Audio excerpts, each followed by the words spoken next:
What would you have said as a kid if someone said to you that you would be playing 100 times Oh for my the U.S. gosh. national team? I don't know.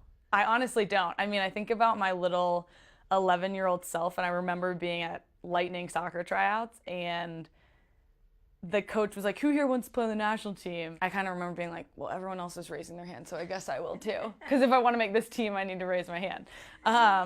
But obviously, very quickly, as soon as soccer was kind of my number one thing, I wanted to be this. And I mean, I remember watching you playing in WUSA and just seeing the '99 World Cup. It's crazy, and to think that I've done it 100 times, it's kind of wild. What's been the most surprising change in the course of those 100 caps? I would say just my ability to have self-confidence and finding that within myself, as opposed to looking to a coach, looking for results, looking for a starting position, looking for scoring goals, or looking at those things as giving me confidence in the type of player that I am and who I am. I've realized that this team and this career is just this, and you got to ride the wave and figure out how you sustain that self-confidence throughout the ups and the downs. So what did you do? What did you figure out?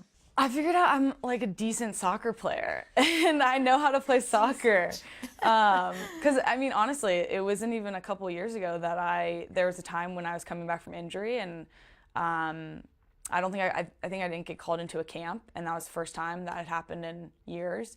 And I was like, do I even know how to play soccer? What's going on? You know, so, and I mean, my career, it's never been, I've been a starter from the beginning and has stayed that way, and no one really has that ever with this team. So you might be a starter, you might be a sub, you might be riding the bench, you might not be getting called in.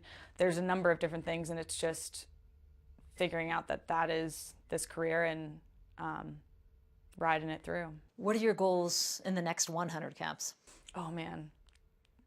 Well, hopefully I make another 100. I don't know if that'll happen, but if it does, I mean, I'd like to win another World Cup and another Olympics. It's always my goal, is just win the world tournaments with this team.